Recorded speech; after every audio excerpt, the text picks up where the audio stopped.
Hello everyone, welcome to my YouTube channel only study point. तो चलिए start करते हैं आज का वीडियो। हमारा आज का जो वीडियो होने वाला है उसमें हम लोग आर के राजपूत की अध्याय 6 विद्युत चुंबकीय प्रेरण को शुरू करने जा रहे हैं। इससे पहले वाले वीडियो में हम लोगों ने चुंबकीय परिपथ पढ़ चुके हैं।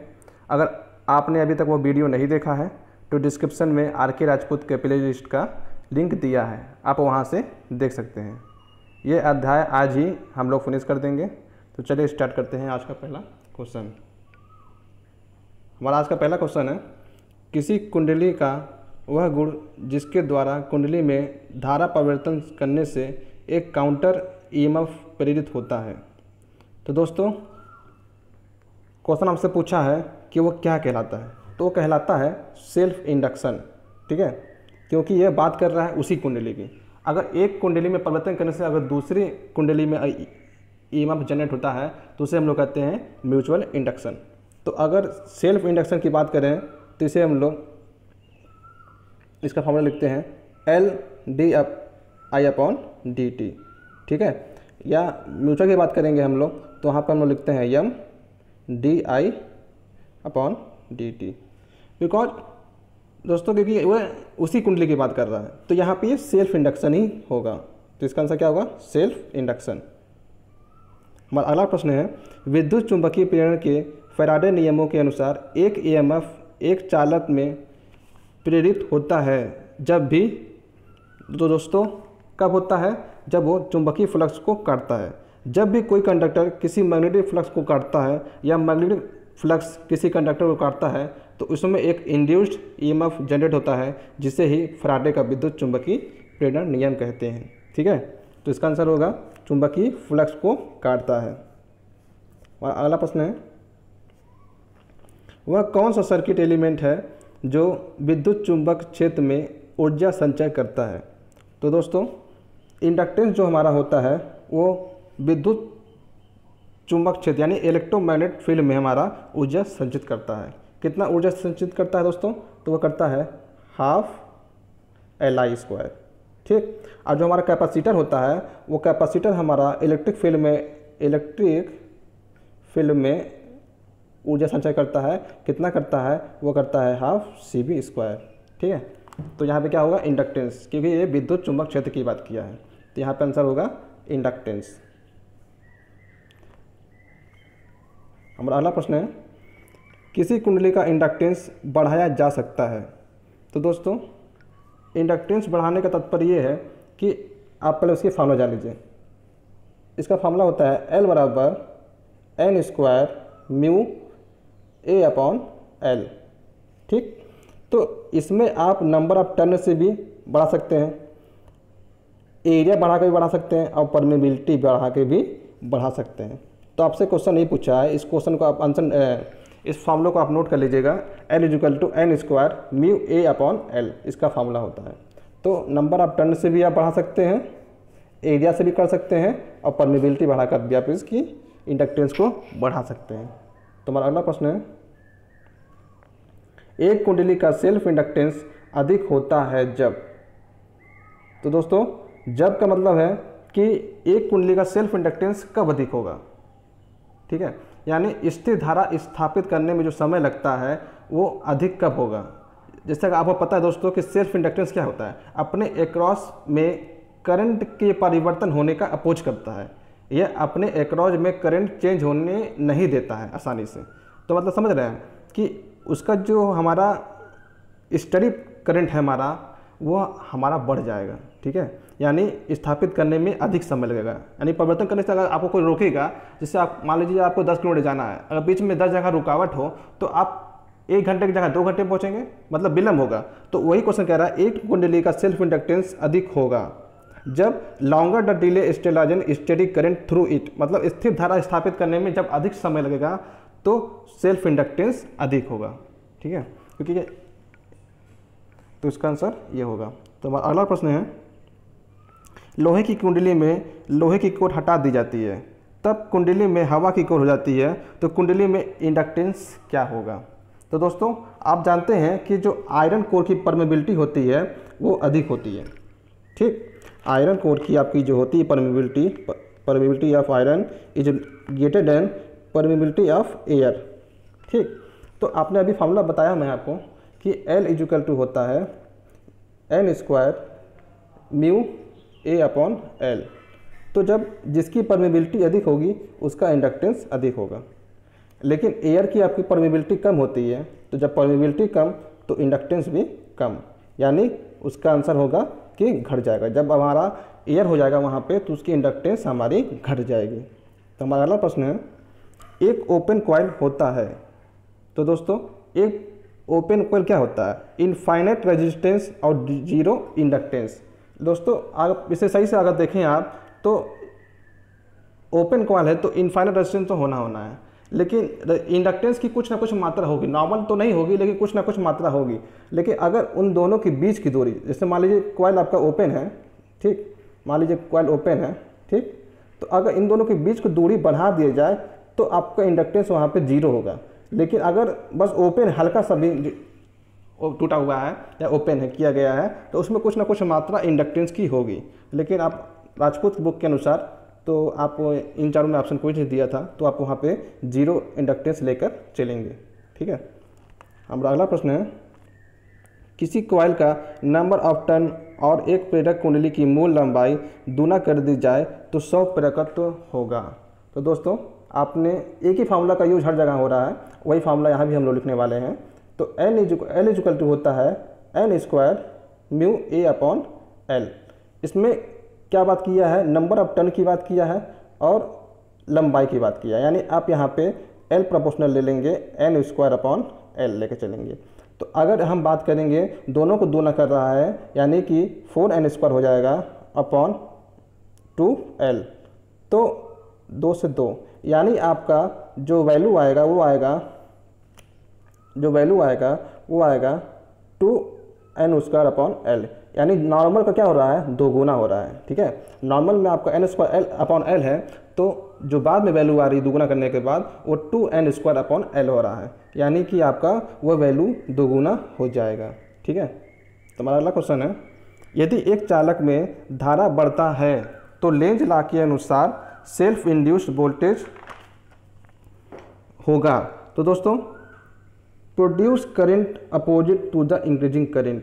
ठीक है, यानी वोल्टेज जो है वो प्रोड्यूस करेगी एक करंट जो अपोजिट डायरेक्शन में होगा इंक्रीजिंग करंट के, क्योंकि लेंज लॉ ही कहता है हमारा कि लेंज लॉ के अनुसार ही हम कह सकते हैं कि यदि एक चालक में धारा बढ़ता है तो लेंज लॉ के अनुसार सेल्फ इंड्यूस्ड वोल्टेज क्या होगा, तो यही पूछ रहा है।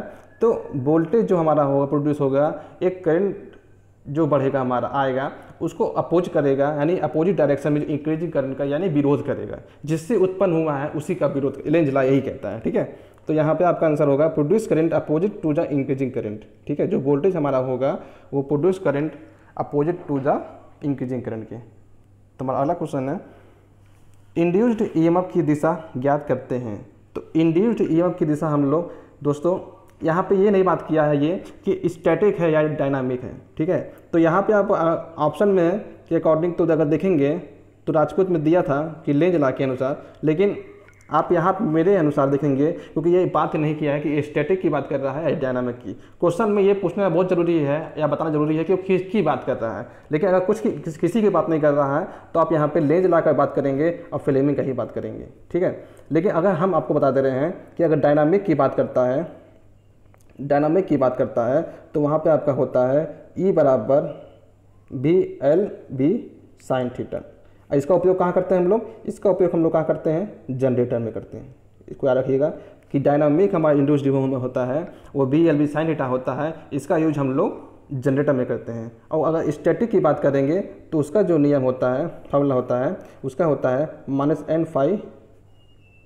-n d phi upon dt होता है। ठीक है, तो यह हमारा होता है स्टैटिक, इसका यूज हम लोग ट्रांसफार्मर में करते हैं। तो यहाँ पे आपका जो क्वेश्चन दिया गया है उसके अनुसार इंड्यूस्ड ईएमएफ की दिशा हम लोग लेंज लॉ के अनुसार भी ज्ञात करते हैं और फ्लेमिंग के दाएं हाथ के नियम के अनुसार भी करते हैं। हमारा अगला क्वेश्चन है, एयर कोर कॉइल में नहीं होता है। तो दोस्तों एयर कोर कॉइल में ईडी करंट और हिस्टैरिसीस लॉस नहीं होता है।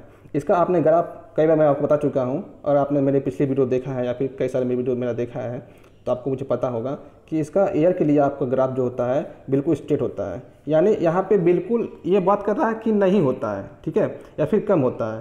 तो यहाँ पे बिल्कुल होता ही नहीं है भाई, है एयर कूल्ड कार में बिल्कुल नहीं होता है। तो एडी करंट लॉस और हिस्टैरिसीस हमारा होता ही नहीं है। तो हमारा अगला क्वेश्चन है, एक चालक में प्रेरित ईएमएफ का मैग्नीट्यूड निर्भर करता है।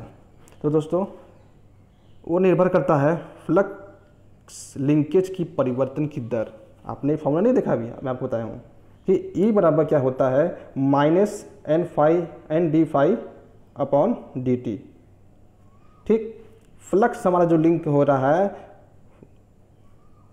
कि परिवर्तन की दर पे डिपेंड करता है, ठीक है। तो हमारा आंसर क्या हो जाएगा, फ्लक्स लिंकेज की परिवर्तन की दर, इसी पे हमारा डिपेंड करता है। हमारा अगला क्वेश्चन है, दो मैग्नेटिक कपल कुंडली के बीच म्यूचुअल इंडक्टेंस निर्भर करता है।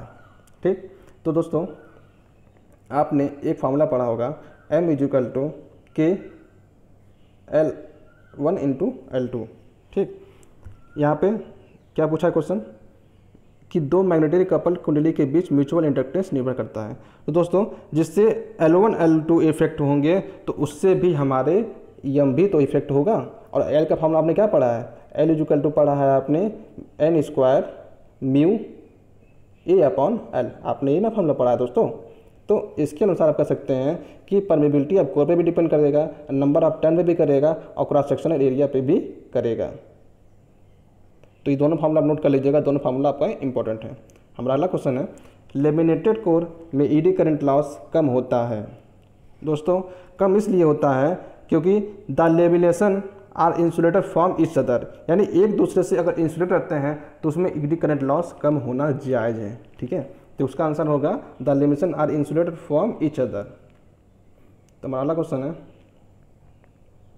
सेल्फ इंडक्शन कोफिशिएंट तुल्य है। तो दोस्तों सेल्फ इंडक्टेंस का दो फार्मूला होता है, एक होता है L = N∅I होता है और एक आपका होता है N² μ A/L। ये आपका मैग्नेटिक वाला फार्मूला है और ये आपका इलेक्ट्रिकल फार्मूला है, ठीक है, क्योंकि यहाँ पे I की जिक्र किया है तो ये इलेक्ट्रिकल फार्मूला है और ये पूरा मैग्नेटिक वाला फार्मूला है क्योंकि यहाँ पे ये परमिबिलिटी की बात किया है। तो हमारा अगला क्वेश्चन है, इंड्यूस्ड ईएमएफ सदैव विरोध करता है उस धारा का जिससे वह उत्पन्न होता है। अभी आपको मैं शुरुआत में क्या बताया हूँ कि जिससे उत्पत्ति हुई उसी का विरोध करना, ठीक है। तो ये ला हमारा लेंज ला कहता है कि जो इंड्यूस्ड ईएमएफ सदैव उसका विरोध करता है, उस धारा का विरोध करता है जिससे वो उत्पन्न होता है। हमारा अगला क्वेश्चन है, प्रेरकत्व की इकाई होती है।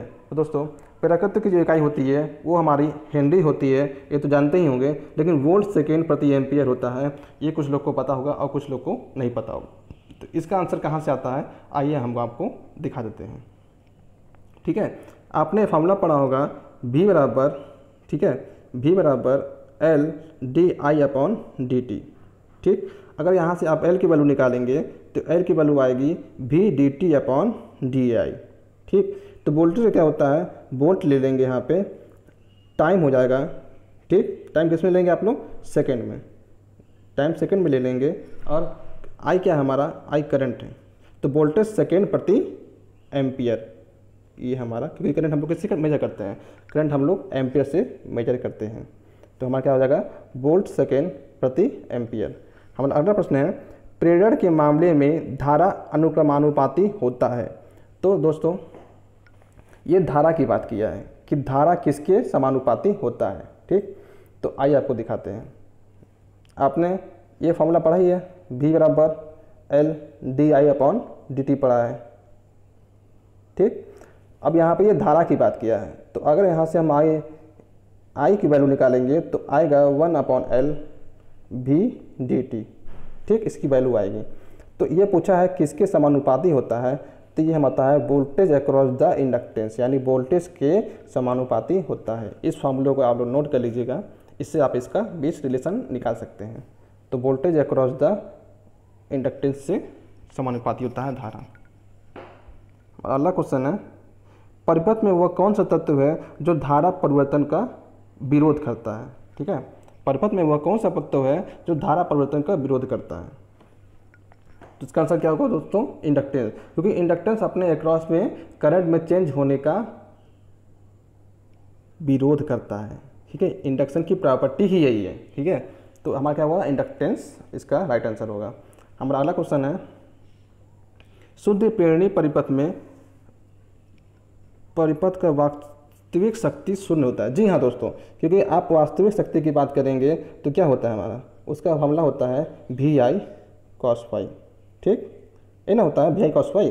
दोस्तों आपने अगर ये डायग्राम पढ़ा होगा कि अगर शुद्ध कैपेसिटर है, इंडक्टर है, ठीक, तो अगर ये वोल्टेज है तो हमारा शुद्ध के लिए I हमारा इधर होता है इंडक्टेंस में, और कैपेसिटर के लिए I हमारा 90 डिग्री। ठीक, तो अगर ये शुद्ध की बात कर रहा है इंडक्टेंस की, यानी cos फाई की वैल्यू हमारी 90 होगी और cos 90 की वैल्यू हमारी 0 होती है। यानी शुद्ध प्रेरणी परिपथ में हमारा जो होगा परिपथ का वास्तविक शक्ति हमारा क्या होगा, परिपथ का वास्तविक शक्ति हमारा शून्य होगा, क्योंकि क्या cos 90 की वैल्यू 0 तो VI होने का मतलब नहीं, यानी 0 से किसी भी मल्टीप्लाई करेंगे तो वो 0 होगा। यानी इसका आंसर क्या होगा, परिपथ का वास्तविक शक्ति शून्य होगा। हमारा अगला क्वेश्चन है, लेंज लॉ किस संरक्षण पर कार्य करता है। तो दोस्तों लेंज लॉ जो हमारा है वो काम करता है ऊर्जा संरक्षण पे। ये क्वेश्चन एग्जाम में आया हुआ भी है, अक्सर पूछ देगा फराले लॉ किस पे काम करता है, लेंज लॉ किस पे, तो ये लोग आप इस टाइप का क्वेश्चन आप एग्जाम में जरूर देख के जाइए। तो लेंज लॉ हमारा ऊर्जा संरक्षण पे कार्य करता है। अगला क्वेश्चन है, 2 एयर कोर कॉइल का कपलिंग कोएफिशिएंट निर्भर करता है। तो दोस्तों अभी मैंने आपको बताया फार्मूला कि M = होता है, ठीक, K L1 L2। तो यहाँ से अगर K की वैल्यू निकालेंगे आप तो आएगा M L1 L2। ठीक, तो ये आपका कपलिंग कोएफिशिएंट होता है। ठीक, तो ये किस पर डिपेंड कर रहा है, म्यूचुअल इंडक्टेंस और सेल्फ इंडक्टेंस दोनों पर कर रहा है। ठीक है, तो यही बोल रहा है कि 2 एयर कोर कॉइल का कपलिंग कोएफिशिएंट निर्भर करता है, तो म्यूचुअल इंडक्टेंस पर भी करता है और self inductance of the coil दोनों पे डिपेंड करता है। तो हमारा अगला प्रश्न है, सबसे कम ईडी करंट लॉस होता है। तो दोस्तों ये क्वेश्चन तो मेरे ख्याल से पिछली बार क्वेश्चन में आ चुका है कि जब एयर कोर की बात कर रहा है तो एयर कोर का डायग्राम हमारा हमेशा यही बनता है स्ट्रेट लाइन, तो कम की बात कर रहा है तो यहाँ तो बिल्कुल होता ही नहीं है, तो यहाँ पे ईडी करंट लॉस बिल्कुल नहीं होता है। ये हमारा यश होता है कि हमारा B। ये ग्राफ तो आपको याद भी हो गया, मैं इतनी बार बना दिया हूँ। ठीक है, हमारा अगला क्वेश्चन है, वह कौन सा परिपथ है जो धारा परिवर्तन का विरोध करता है। दोस्तों यही क्वेश्चन हम लोग शुरू भी किए थे, लग रहा है यही क्वेश्चन हमको अंत भी करना पड़ेगा, क्योंकि इंडक्टेंस हमारा जो है वो धारा परिवर्तन का विरोध करता है। तो हमारा अगला प्रश्न है, किसी इंडक्टर मैग्नेटिक पाथ क्रैक हो जाने पर परिणाम होगा। दोस्तों अगर किसी इंडक्टर का मैग्नेटिक पाथ क्रैक हो गया यानी नष्ट हो गया है तो परिणाम क्या होगा, उसमें भाई 0 इंडक्टेंस होगा। जब कोई चीज़ हमारा है ही नहीं, पंचर हो गया या फिर टूट गया है हमारा, तो क्या होगा, वहाँ पे वैल्यू हमारी होगी इंडक्टेंस की, वहाँ पे 0 होगी। जब कोई पाथ ही नहीं उसका जाने का मैग्नेटिक का, तो कैसे उसमें इंडक्टेंस होगा, आप सोच सकते हैं। तो अगला प्रश्न है, एक कुंडली जिसमें लोहे की कोर है जिसमें धारा I बहती है, तो वोल्टेज में तो कुंडली में सेल्फ इंड्यूस्ड वोल्टेज से प्रभावित नहीं होगा। तो सेल्फ इंड्यूस्ड वोल्टेज से प्रभावित नहीं होगा, तो उसमें हमारा दोस्तों जो आंसर होगा वो होगा variation voltage of the coil. ठीक है, उसका आंसर होगा variation voltage of the coil. ये आंसर आपका सही है, कुंडली में जो वोल्टेज में बदलाव होगा वो नहीं होगा, तो इसका आंसर हमारा voltage variation of the coil. हमारा अगला क्वेश्चन है, क्योंकि दोस्तों हम लोग यहाँ पे किसकी बात कर रहे हैं, वोल्टेज की बात कर रहे हैं। ठीक है, सेल्फ इंड्यूस्ड वोल्टेज की बात कर रहे हैं। देखिए क्या बोल रहा है, धारा I बहती है तो सेल्फ इंड्यूस्ड वोल्टेज, तो वेरिएशन अगर वोल्टेज की बात कर रहा है तो वो वेरिएशन वोल्टेज से आप ऑफ द कॉइल पे डिपेंड नहीं करेगा। ठीक है, तो इस प्रकार इसका आंसर होगा variation voltage of the coil. हमारा अगला क्वेश्चन है, दोस्तों आज के लिए बस इतना ही। आई होप यह वीडियो आपको अच्छा लगा हो, अगर अच्छा लगा हो तो लाइक शेयर और सब्सक्राइब जरूर करिएगा। और जिन लोगों ने दोस्तों इस चैनल को अभी तक शेयर नहीं किया है तो प्लीज़ लाइक शेयर जरूर करिए, जिससे हमें मोटिवेशन मिले। और बेल आइकन को प्रेस कर दीजिए, जिससे आपको हमारे चैनल की पल पल की अपडेट आपको मिलता रहे। और किसी भी वीडियो का हमारे PDF लिंक प्राप्त करने के लिए आप हमारे टेलीग्राम ग्रुप से ज्वाइन कर सकते हैं। टेलीग्राम ग्रुप का लिंक हमारे डिस्क्रिप्शन में दिया गया है, आप वहाँ से PDF डाउनलोड कर सकते हैं। और किसी प्रकार का कोई भी सुझाव या सजेशन करना हो या फिर कोई इंक्वायरी करनी है तो आप हमारे इस नंबर 9532 9291 95 पे संपर्क कर सकते हैं।